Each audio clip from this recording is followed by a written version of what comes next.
Hey guys, this will be the last video for the Gen 6 454 in Marco Island. I got the, it's kind of obvious, it's basically finished. I've been running it for about an hour off and on today, and got the distributor in, you know, plug wires and all that jazz. New plug wires, new spark plugs.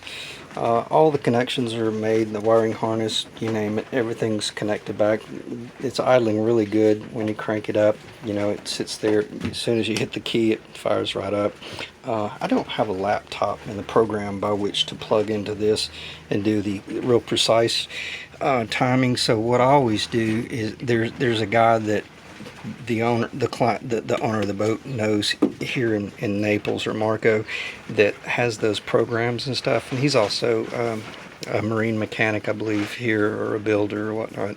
But probably going to have him come out and plug into it. But where I'm going with this is, before I put the cap on, you know, I show that that's where the rotor button was pointing, so that if anything you can kind of do a visual of the timing. I'm probably about 4 to 6 degrees before top dead center.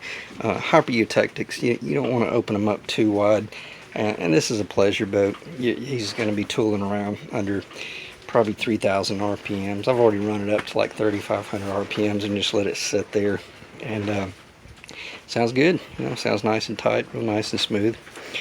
I just looked over. I'm going to go ahead and talk about this. I wasn't planning on it, but I want to make sure I don't forget, because I looked over and I saw the oil filter. I had mentioned in a previous video that I wasn't really happy with the oil pressure. It was kind of erratic and spooky and this, that, and the other, blah, blah, blah. I got to doing some really deep analysis, and I discovered, this is bizarre, and you'd be surprised how much I see this. The oil lines were crossed, and the oil filters had been running in reverse.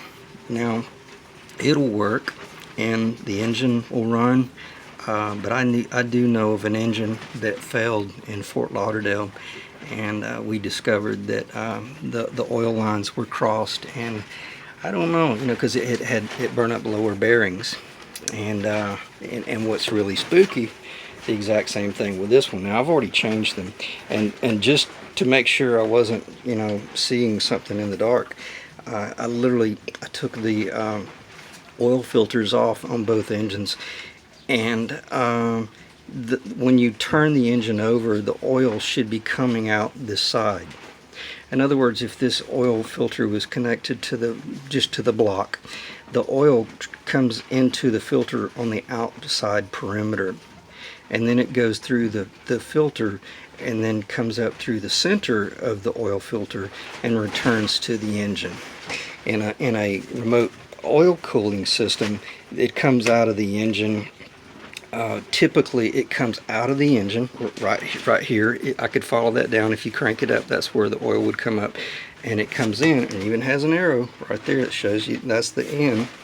And if it was plumb from this side, the oil should be coming from the engine. You know, I'm sorry, I had the camera twisted on this side, so vice versa. What it was doing is the oil was coming in from this side. In other words, the oil was coming up through that line, but that line was connected right here in these brass fittings, and it seems like they should make them different thread sizes so it's kind of idiot proof, but they don't, and that's a little spooky, because it's pretty easy for someone to get confused and not know what they're doing, especially if somebody takes all this apart and cleans it. But I'm not going to get assumptive there, but it was wrong. It was clearly wrong, because the oil was dumping out of the middle, in other words, when I cranked it up. So everything's proper now. I actually ran through this engine a little bit, spent about 30 minutes with it, you know, pulled that oil filter, checked the oil, ran it. It sounds really, really good, but it's weird. I think there's some and I shouldn't be talking too much about this engine, but I'll try to just hit it briefly. This one's not idling as soon as you crank it up cold, and you could hit the throttle a little bit, but that's the whole reason for the EFI, is for the computer to do the work. So there's some sort of computer disconnect between the idling, the cold idle start, basically, I guess is what it would be. And I'm the first one to admit that stuff kind of gets over my head. I don't have a problem putting things back together, but when we get to diagnosis, you're gonna have to plug a laptop into the ECU and have some diagnostics done, because this engine is not running like it should as soon as you crank it up. Once it warms up, sounds great, it's running awesome. So I hated to spend any time on that engine, but I wanted to cover that because these engines are sister engines. This one, kind of the same scenario. It's I don't know, it sounds really good, it runs good, but there's just some erratic issues with the fuel and air. Maybe I'm almost certain it's not the electrical, because we're in good shape there.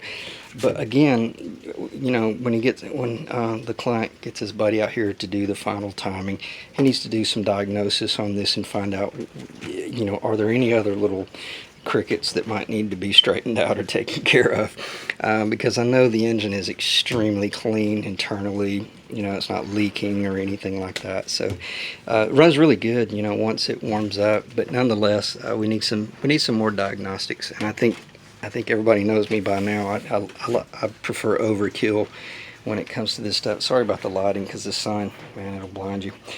But anyway, that's probably all I really need to talk about with this one.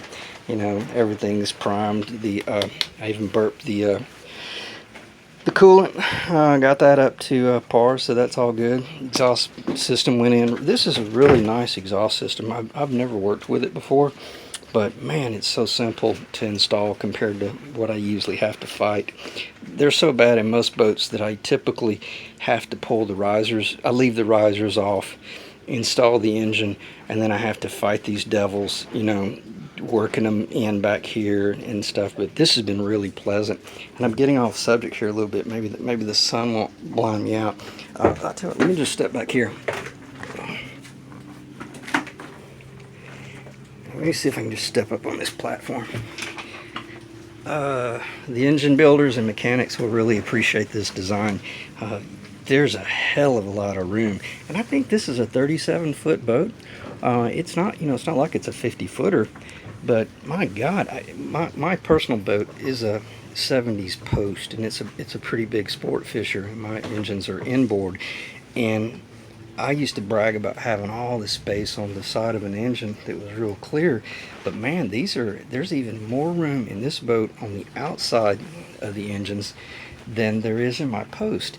And now there's a lot less between the two engines. My Post is probably about 4.5, 5 feet across in the middle. You could sleep down there if you needed to. But where I'm going with this is an excellent design to maintain. So Silverton knocked it out of the park right there, and that's the going up to the flybridge. So very nice boat. Anyway, I think that's everything. Exhaust, coolant, belts, everything checked out.